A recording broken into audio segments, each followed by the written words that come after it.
بسم اللہ الرحمن الرحیم. ناظرین اکرام، آپ دیکھ رہے ہیں آواز پاکستان عبد الباسط کے ساتھ. آج آخری دن ہے اور آخری دن کس چیز کا ہے اس کے بارے میں آپ کو بتاتا ہوں، لیکن اس سے پہلے اور بہت سی چیزیں ہیں میں چاہتا ہوں وہ جلدی ڈسکس کر لیں چونکہ آج اس ہفتے کا یہ آخری پروگرام بھی ہے. سب سے پہلے تو ناظرین ہمارے 61 مزدور مارے گئے افغانستان میں اور بڑے دکھ کی بات ہوئی. وہ وہاں کام کرنے کے غرض سے گئے تھے لیکن ان کو ہلاک کر دیا گیا.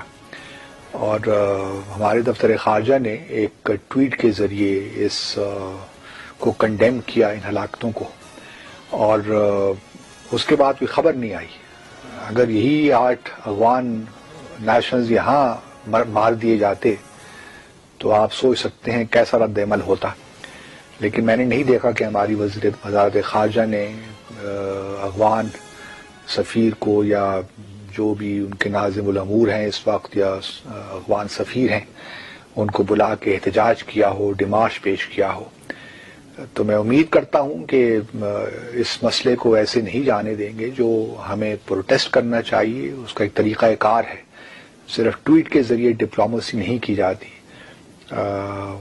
میں تو کہتا ہوں کل ہی بلانا چاہیے تھا افغان سفیر جو اسلام آباد میں ہیں اور ان سے بڑا اسٹرانگ پروٹیسٹ کرنا چاہیے تھا. اب کیا کہ نہیں کیا ہم نے کوئی خبر نہیں پڑی، لیکن ہم امید کرتے ہیں کہ اس مسئلے کو جو یہ 8 پاکستانیوں کو مارا گیا ہے افغانستان میں، اس کے بارے میں اس کو صحیح طریقے سے اٹھائیں گے یہ مسئلہ کابل گورنمنٹ کے ساتھ.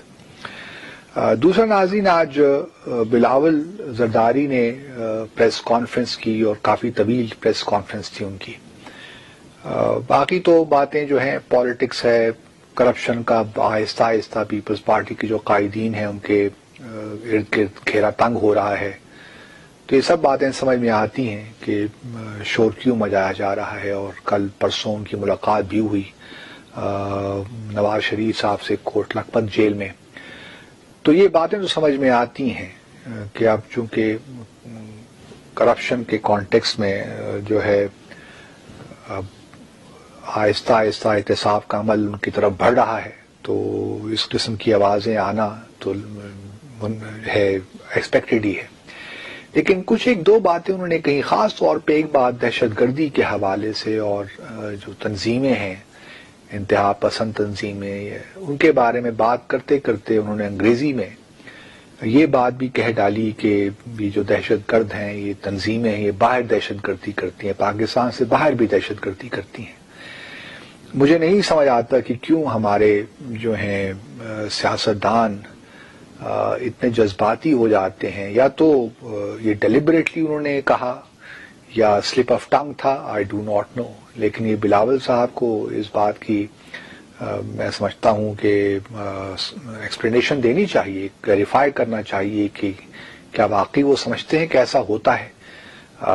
کیونکہ یہ تو وہ الزامات ہیں جو ہمارے دشمن ہم پہ لگاتے ہیں. بھارت کا یہ بیانیہ ہے اور یہ افغانستان کی جو کابل کی حکومت ہے یہ اس کا بیانیہ ہے، پاکستان کا یہ بیانیہ نہیں ہے.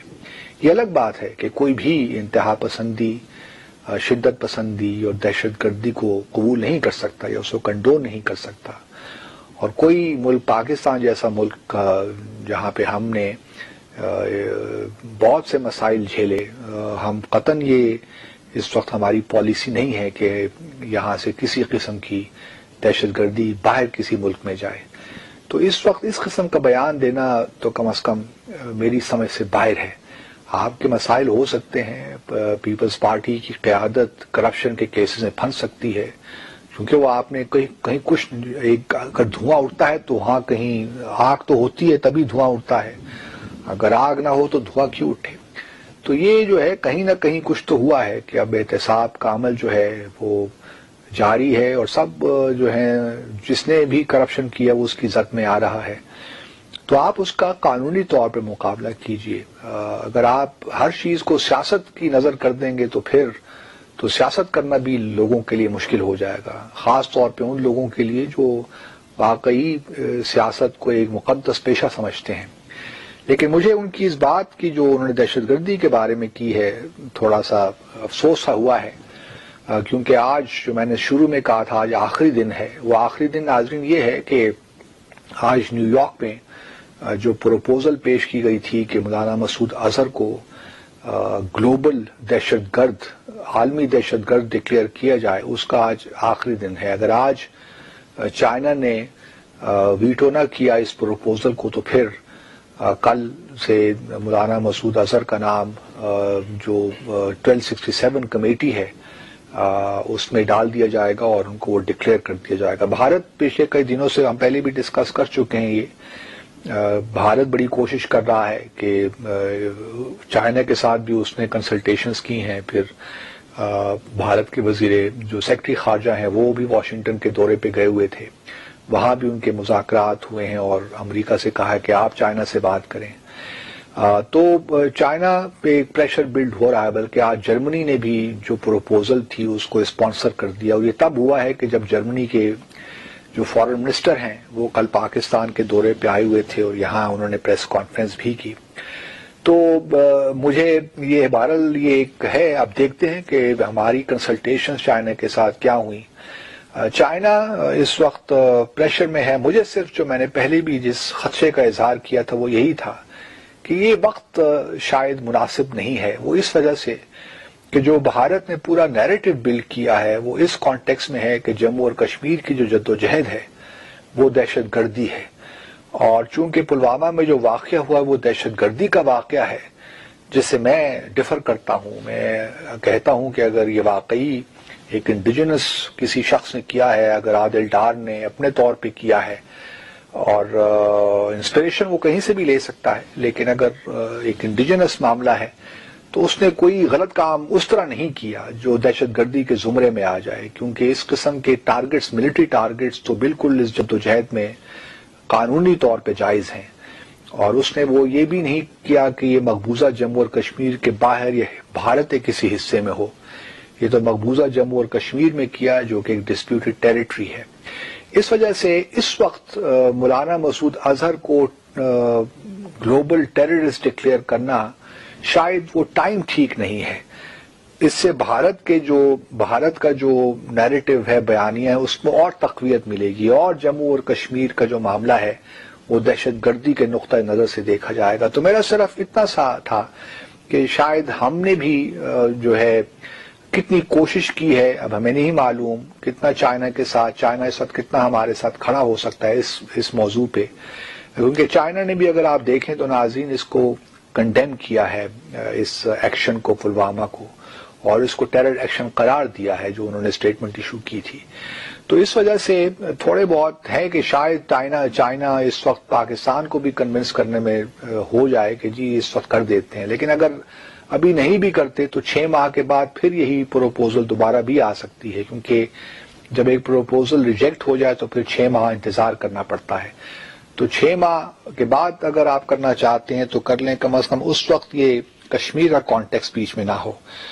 جیش محمد پہلے ہی بینڈ ہے، پروسکرائبڈ آرگنائزیشن ہے، تو اس وجہ سے یہ ابھی ٹائمنگ جو ہے وہ میرے حساب سے مناسب نہیں ہے اس وقت۔ لیکن اب دیکھتے ہیں کہ آج پتہ چل جائے گا کہ چائنا کا کیا رویہ ہے، چائنا ٹیکنیکل ہولڈ اس پہ رکھتا ہے نہیں رکھتا، یا اس پروپوزل کو جانے دیتا ہے۔ تو آج بڑا انٹرسٹنگ دن ہے اس حوالے سے۔ دوسری طرف ناظرین، ہاں بلاول کے کانٹیکس میں اگین آج فواد چودھری صاحب نے ایک بڑا زبردست ٹویٹ کیا ہے، اور وہ کہتے ہیں کہ بلاول کا جو ہے نواز شریف کے ساتھ ہاسپٹل میں جا کے ملنا اس صدی کا سب سے بڑا یو ٹرن تھا۔ اگر یہ واقعی ہے صدی کا سب سے بڑا یو ٹرن، تو پھر تو بلاول زرداری اس صدی کے سب سے بڑے لیڈر بھی ہوئے فواد چودھری صاحب، کیونکہ آپ لوگ ہی کہتے ہیں کہ یو ٹرن لینا تو بڑے لیڈرز کی نشانی ہے، یو ٹرن لینا تو بہت بڑی اچھی بات ہے، اور اگر عمران خان کئی بار یہ خود کہہ چکے ہیں کہ عظیم لیڈر وہی ہوتا ہے جو یو ٹرن لیتا ہے، تو اگر بلاول صاحب نے آج یا کل جب ملاقات کی اور یو ٹرن لیا اور یہ صدی کا سب سے بڑا یو ٹرن ہے، تو پھر آپ یہ بھی تسلیم کر لیجئے کہ بلاول زرداری اس صدی کے سب سے بڑے لیڈر بھی ہیں، سیاسی لیڈر بھی ہیں۔ میرا خیال میں پی ٹی آئی ایک عجیب مخمصے کے عالم میں ہے. ہم نے شاید پہلے بھی یہ کہا تھا، کسی ایک پروگرام میں نے ذکر کیا تھا کہ یو ٹرن بذات خود جو لفظ ہے وہ ایک نیگیٹو اسی کا نوٹیشن ہے. آپ کسی نیگیٹو ورڈ کو پازیٹو میں نہیں تبدیل کر سکتے. ہر لفظ کا ایک اپنا ایوالو ہوتا ہے.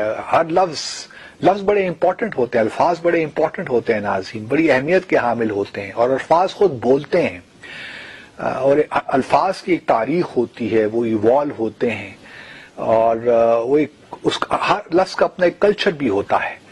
تو اس لیے اگر آپ ایک دن اٹھیں اور یہ کہیں کہ یو ٹرن تو بڑا اچھا لفظ ہے، بڑا پازیٹو ہے لفظ، اور یہ تو بڑے عظیم لیڈروں کی کوالٹی میں شامل ہے، تو یہ ہو نہیں سکتا. کیونکہ جب بھی آپ یو ٹرن کہیں گے تو آپ کے ذہن میں فوراً یہی بات آئے گی کہ یار یو ٹرن کوئی اچھی چیز نہیں ہے. لیکن ہمارے پرائم منسٹر نے بہت کوشش کی کہ یو ٹرن کو ایک پازیٹو طریقے سے پیش کیا جائے، اور آج فواد چودھری نے جو بات کی وہ اس بات کی عکاسی کرتا ہے کہ چاہے وہ جو بھی کہہ لے، ان کے ذہن میں بھی یہ بات ہے کہ یو ٹرن لینا کوئی اچھی چیز نہیں ہے. حالانکہ فواد چودھری صاحب نے خود بہت سے یو ٹرنز لیے ہوئے ہیں، پرویز مشرف سے لے کر اور پتہ نہیں کون کون سی پارٹیوں سے گزر کر اب یہاں تک یہ پہنچے ہیں. تو یو ٹرن کی تو ایک کہانی ہے. اس لیے فواد چودھری صاحب نے آج میرے خیال میں بغیر سوچے یہ بات کر دی، اور بات حقیقت یہی ہے کہ یو ٹرن جو ہے اپنی تاریخ میں، اپنی ثقافت میں ایک منفی چیز ہے. اس لیے ان کی زبان سے یہ بات نکل گئی، اور میرے خیال میں پی ٹی آئی کو اب یہ فیصلہ کر لینا چاہیے کہ یو ٹرن، اور ان کو یہ مان لینا چاہیے کہ یو ٹرن کوئی اچھی چیز نہیں ہوتی، اور یہ نہیں لینا چاہیے زندگی میں. یہ الگ بات ہے کہ آپ اپنی اسٹریٹجی کو چینج کرتے رہتے ہیں، آپ ایوالو ہوتے ہیں، آپ ٹیکٹکس بدلتے رہتے ہیں، وہ الگ چیز ہے، اس کو آپ یو ٹرن کے زمرے میں نہیں لاتے. لیکن یو ٹرن بذات خود کوئی اچھی چیز نہیں ہے جس پہ ہم فخر کر سکیں. تو آپ دیکھتے ہیں فواد چودھری صاحب جو ہیں وہ واقعی بلاول کو اپنا لیڈر مانتے ہیں کہ نہیں. ناظرین، مختصر سا وقفہ لیتے ہیں اور اس کے بعد واپس آ کر ذرا بات کرتے ہیں. کچھ اہم موضوعات ہیں، اور افغانستان میں جو کچھ ہو رہا ہے اس کی ذرا بات کر لیتے ہیں، اور پھر ایف اے ٹی ایف کا معاملہ بھی آ رہا ہے، اس کے بارے میں 2-3 باتیں میں نے آپ سے کرنی. اور افغانستان میں خاص طور پہ جو کچھ ہو رہا ہے وہ بڑا اہمیت کا حامل ہے ہمارے لیے بھی، کیونکہ پاکستان کے براہ راست جو بھی صورتحال افغانستان میں ہوتی ہے اس کا براہ راست ہم پہ اثر بھی ہوتا ہے. تو ایک مختصر سا وقفہ لیتے ہیں، اور پروگرام کے آخری حصے میں آپ کی کالز بھی لیں گے. ہمارے ساتھ رہیے.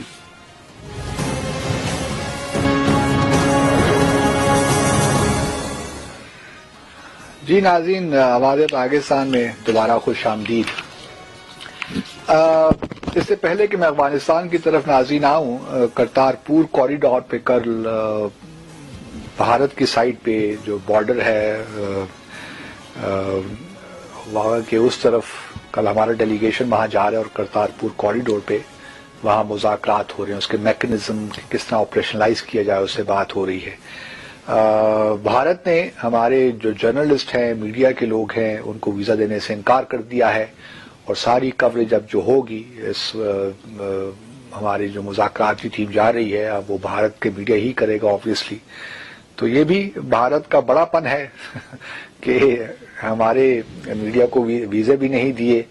اس سے یہ ظاہر ہوتا ہے، اور چونکہ پہلے میٹنگ ہو رہی تھی، میں نے بڑا پن ناظرین جان بوجھ کے کہا، تو یہ جو ہے پہلے جو میٹنگ ہو رہی تھی نیو دہلی میں متوقع تھی کہ وہاں ہوگی، لیکن پلوامہ کے واقعے کے بعد اب انہوں نے یہ طاری میں کر رہے ہیں میٹنگ. تو اس سے بڑا واضح ہوتا ہے کہ بھارت کوئی ایسا امپریشن نہیں دینا چاہتا کہ یہ جو کرتارپور پہ کوریڈور پہ جو بائی لیٹرل انگیجمنٹ ہو رہی ہے اس سے کوئی جو سبسٹینٹیو مذاکرات ہیں وہ شروع ہو سکتے ہیں، یا بھارت اس کرتارپور کوریڈور کو سیاسی رنگ دینا چاہتا ہے. وہ بات نہیں، وہ اس کو پیورلی خالصتاً ایک ریلیجس اسی لیول پہ رکھنا چاہتے ہیں، اور اسی طرح اس کو دیکھ رہے ہیں.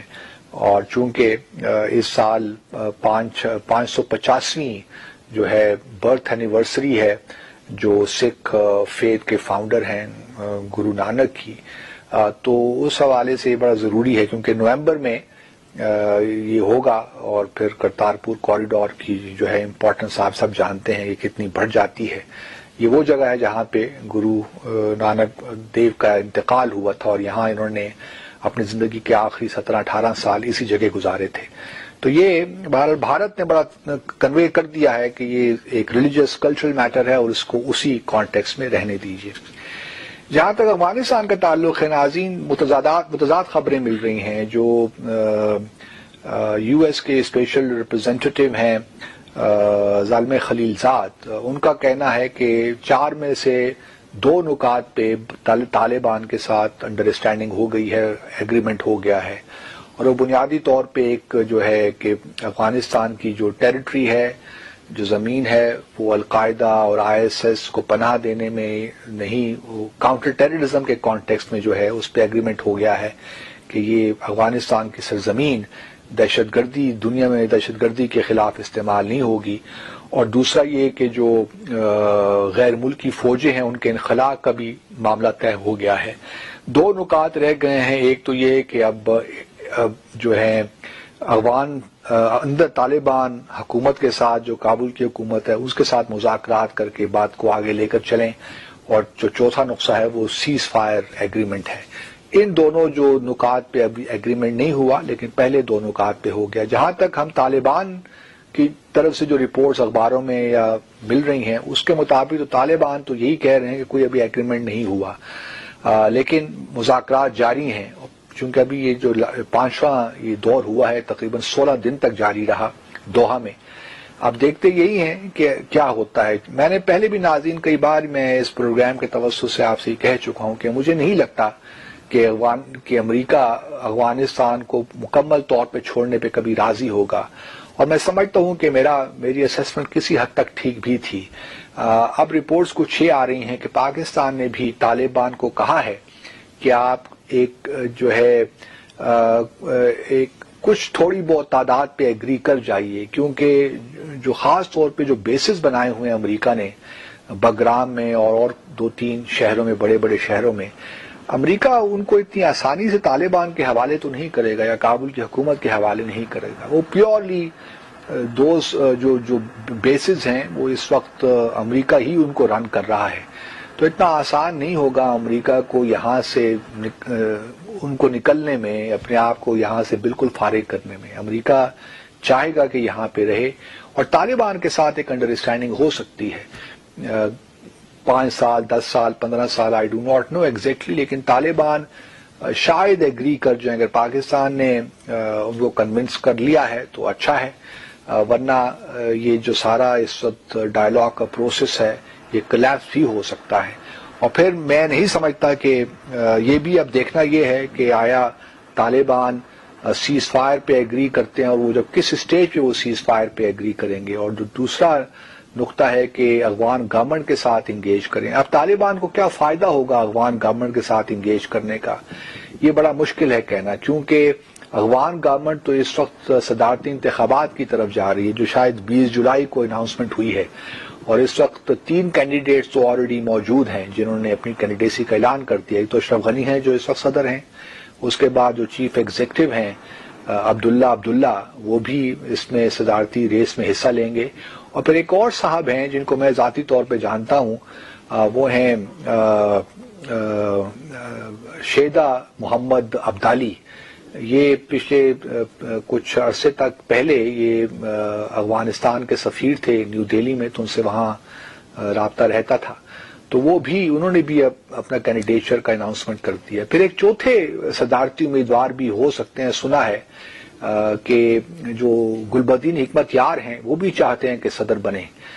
گلبدین حکمت یار آپ سب لوگ جانتے ہیں ناظرین، پاکستان میں بہت عرصہ رہے جہاد کے دوران. مجھے یاد ہے کہ میں اس وقت ایم اے کر رہا تھا بین الاقوامی تعلقات میں قائد اعظم یونیورسٹی میں، تو میرا تھیسس افغانستان پہ تھا. تو میں بہت سے افغان جو اس وقت مجاہدین قیادت تھی ان سے انٹرویو کرتا تھا. تو پشاور مجھے جانا ہوا، پھر میں نے گلبدین حکمت یار کا بھی انٹرویو کیا. اس وقت تو یہ سارے لوگ ہمارے ہیرو تھے کیونکہ ایک بڑی سپر پاور کے خلاف یہ جنگ کر رہے تھے. تو بڑی زبردست ہم ان کو دیکھتے تھے، کیسے زبردست مجاہد ہیں یہ لوگ. تو تو وہ بھی صدارتی امیدوار کے طور پہ اپنے آپ کو پیش کرنا چاہتے ہیں، اور دیکھتے یہی ہیں کہ اب انتخابات بھی ہوتے ہیں کہ نہیں، کیونکہ اگر طالبان کے ساتھ کوئی ایگریمنٹ ہو جاتا ہے تو پھر تو انتخابات کی کوئی ضرورت نہیں رہے گی، پھر تو ایک نیشنل یونٹی گورنمنٹ بنے گی، وہ 18 ماہ کے لیے بنتی ہے، 2 سال کے لیے بنتی ہے، 5 سال کے لیے بنتی ہے، اس کا ہیڈ کون ہوگا، پھر یہ ساری جو تفصیلات ہیں اس ایگریمنٹ میں ہوں گی۔ لیکن ایز آف ناؤ آج کے دن تک جو ہے 20 جولائی کو صدارتی انتخابات ہوتے ہیں، کیونکہ اس وقت جو کابل کی حکومت ہے ناظرین وہ اپنے آپ کو اس وقت irrelevant محسوس کر رہی ہے، لیکن دوسری طرف رشیا یہ کوشش ضرور کر رہا ہے کہ طالبان کو اور جو افغان حکومت کو کس طرح ایک multi lateral frame work in کو ایک ساتھ لے آئے۔ دیکھتے ہیں ماسکو جو پروسیس یا ماسکو فارمیٹ جو ہے وہ کس طرح آگے بڑھتا ہے، اور اگر رشیا بھی اس میں آ جاتا ہے، پاکستان بھی تھوڑا پش کرتا ہے طالبان کو، تو ممکن ہے کہ ایک انٹرا افغان ڈائلاگ شروع ہو جائے اور پھر ایک ایگریمنٹ ہو جائے کہ 2 سال کے لیے گورنمنٹ میں بھی لیڈ بائی طالبان اور بائی سم ون، لیکن طالبان ایگری کرنا ذرا مجھے مشکل لگتا ہے کہ وہ ایسی مصالحتی جو ہے نیشنل قومی حکومت پہ ایگری کریں گے جس کو وہ لیڈ نہیں کر رہے، تو یہ ان کے لیے مشکل ہوگا، کیونکہ دیکھیے ایک تحریک ہے طالبان کی اور جو لوگ ہیں ان کو ایک ساتھ رکھنا تحریک میں بڑا ضروری ہوتا ہے۔ تو جو تحریک کا مزاج ہے طالبان کی وہ ایسا نہیں ہے کہ آپ کمپرومائزز کریں یا آپ دکھائے ایسا دے کہ آپ ہر چیز سے کمپرومائز کر رہے ہیں، اور پھر طالبان کو کوئی ایسی جلدی بھی نہیں ہے۔ اصل مسئلہ تو امریکہ کی طرف سے ہے کہ مسٹر ٹرمپ نے کہا کہ وہ اب جانا چاہتے ہیں، تو اس سے یہ سارا ٹریگر ہوا ہے پروسیس۔ تو طالبان جو ہے وہ اسٹرانگر پوزیشن میں ہیں، وہ مضبوطی کی سطح سے اپنے آپ کو دیکھ رہے ہیں، اس لیے اس وقت کچھ کہنا قبل از وقت ہے کہ آیا واقعی طالبان اس موڈ میں ہیں کہ وہ کمپرومائز کریں۔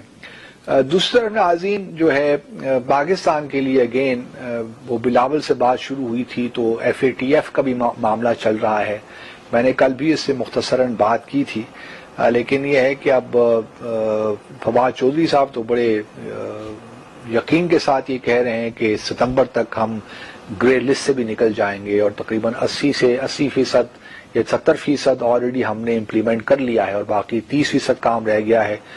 FATF کی تقریباً ناظرین کو 40 ریکمنڈیشنز ہیں منی لانڈرنگ کے کانٹیکسٹ میں، اور 9 کے قریب ہیں جو ہے دہشت گردی کے کانٹیکسٹ میں، ٹیرر فائنینسنگ کے کانٹیکسٹ میں۔ تو یہ 2 چیزیں ہیں، اور آپ کو یاد ہوگا کہ FATF بنیادی طور پہ 1989 میں یہ بنی تھی، انٹر گورنمنٹل آرگنائزیشن ہے جو G7 گروپ آف 7 نے بنائی تھی، اس کا یونائٹڈ نیشن سے کوئی تعلق ابھی بھی نہیں ہے ایز سچ، تو اس وقت یہ صرف منی لانڈرنگ کے کانٹیکس میں بنی تھی۔ پھر 9/11 کے بعد اس کا دائرہ اختیار بڑھا دیا گیا اور اس کو پھر جو ٹیرر فائنینسنگ ہے اس کو بھی شامل کر دیا گیا، پھر یہ 7 سے بڑھ کر آپ تقریباً اس کے 38 ممبر ہیں، اور اس کو ابھی بھی بنیادی طور پہ UN کی ایک سپورٹ حاصل ان دا سینس کہ ایک UN ریزولوشن ہے 1617 2005 کی، اس میں ریزولوشن میں ذکر کیا گیا ہے FATF کا کہ اس کے کام کو سپورٹ کرنا چاہیے، لیکن اب یہ انٹر گورنمنٹل آرگنائزیشن بڑی پاورفل ہو گئی ہے، اس لیے پاکستان کا بلیک لسٹ تو بہت خطرناک بات ہے جو کہ جون میں جس کا فیصلہ ہوگا۔ تو ہم امید کرتے ہیں کہ جتنی بھی نیپ ہمارا ہے نیشنل ایکشن پلان، جو بھی کام ہماری ذمہ داریاں ہیں بحیثیت ایک ذمہ دار ریاست کے، ہم پوری کریں گے تاکہ ہمارا گرے لسٹ سے نام ہٹا دیا جائے، لیکن بھارت بھرپور کوشش کر رہا ہے کہ پاکستان کو بلیک لسٹ کیا جائے، اگر بلیک لسٹ نہیں تو کم از کم گرے لسٹ میں اس کا نام رہنا چاہیے۔ تو یہ انٹرسٹنگ ڈیولپمنٹس ہیں پاکستان کے، اور اہم ڈیولپمنٹس ہیں پاکستان کے کانٹیکس میں، لیکن کل جو شاید شاہ محمود قریشی صاحب نے جو کہا جان بولٹن کو کہ جو ٹیررسٹ ہیں ہم ان کے خلاف ایکشن لے رہے ہیں، تو یہ بھی کوئی اچھا ٹویٹ نہیں تھا، اچھی بات نہیں کی انہوں نے، میں نے کل اپنے پروگرام میں ذکر کیا تھا اس بات کا۔ ناظرین ایک مختصر سا وقفہ لیتے ہیں اور پھر اگلے سیگمنٹ میں آپ کی کالز بھی لیں گے، ہمارے ساتھ رہیے۔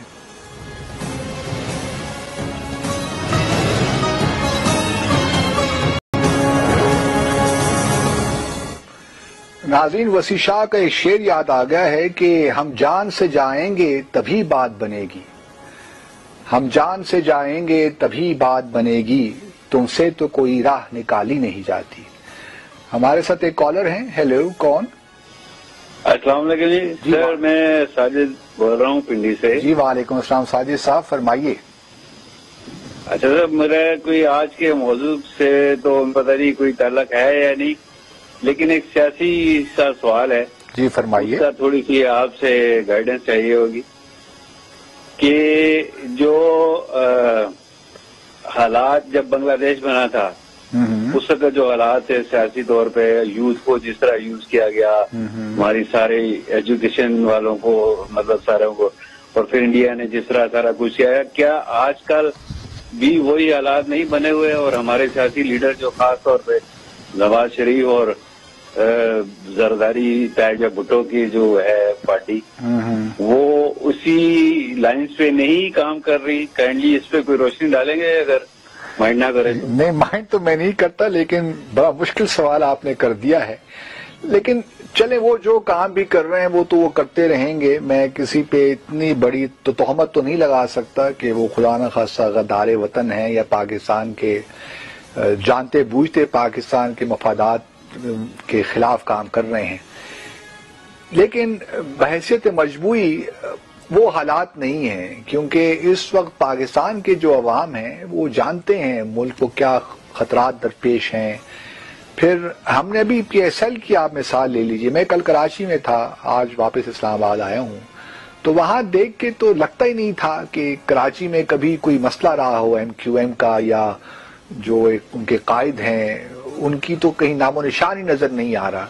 تو میرا اپنا خیال یہ ہے کہ سیاسی رہنما جو بھی کریں اپنی کرپشن کو چھپانے کے لیے، جو اب ان کے مسائل ان کے لیے جمع ہو رہے ہیں، پاکستان کی عوام میں اب وہ شعور پیدا ہو گیا ہے. میں نہیں سمجھتا کہ ہمارا نوجوان کوئی بھی ایسا کام کر سکتا ہے جو پاکستان کی وحدت، اس کی سالمیت کے خلاف ہو. تو مجھے اس سے بڑا اطمینان ہے، کیونکہ پاکستان کا جو نوجوان ہے وہ مجھ سے بہتر پاکستانی ہے، اور اس کا جو جوش و جذبہ ہے وہ قابل دید ہے اور قابل ستائش ہے.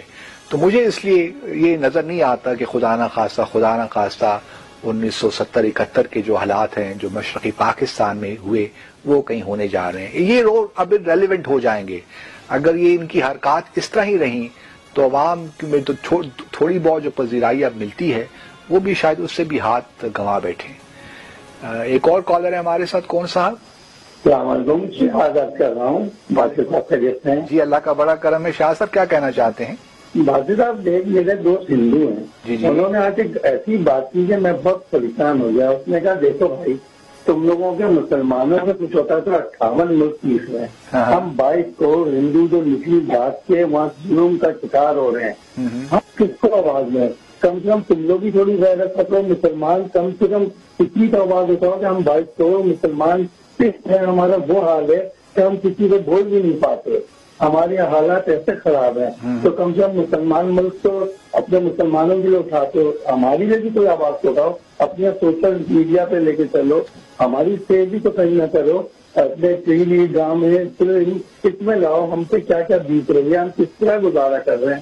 تو میں اس وقت بڑا پسند اور آپ انڈیا میں سفیر ہیں، آپ اس سے بہتر تجزیہ کر سکیں گے. آپ بھارت کے مسلمانوں کی بات کر رہے ہیں isn't it؟ ہندوؤں کی وہاں بات.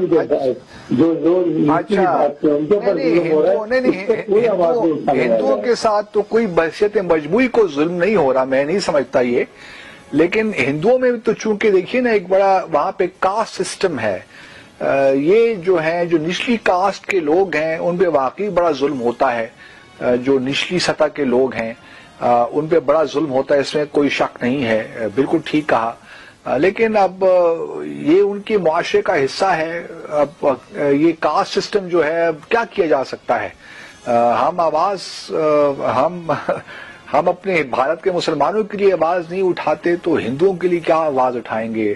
شہاد صاحب، میں آپ کا مطلب سمجھ رہا ہوں، لیکن جس صاحب نے بھی آپ سے بات کی ہے اس میں اگر اس کو مجموعی طور پہ دیکھیے تو ہندو کے ساتھ اگر کر رہا ہے تو اب یہ ہم اس میں کیا کر سکتے ہیں؟ یہ تو ہیومن رائٹس کا ایشو یقیناً ہے. کاسٹ جہاں تعلق ہے وہ جنیوا میں ہیومن رائٹس کونسل میں ڈسکس ہوتا ہے، اور وہاں پہ بلکہ او آئی سی کی جو اس وقت او آئی سی میں ڈسکس ہوتا ہے کہ جو، لیکن وہ مسلمانوں کے کانٹیکس میں بنیادی طور پہ بات ہوتی ہے. تو ایک اور کالر ہے ہمارے ساتھ. کون صاحب؟ ہیلو. السلام علیکم سر. جی وعلیکم السلام. ہاں جی، ویسے میں کریم آباد بات کر رہا ہوں لاہور سے. جی کریم صاحب کیا کہنا چاہتے ہیں؟ کہتے ہیں آپ اللہ کا بڑا کرم. اچھا جی، تھوڑا سا میں ڈسکس کرنا چاہ رہا تھا. ہمارا کوئی عدالت کا نظام کافی سلو لگتا ہے. جیسے نواز شریف کو 3 سال ہو گئے ہیں پکڑے ہوئے کو. کوئی کیس اب نہیں ہوا، کوئی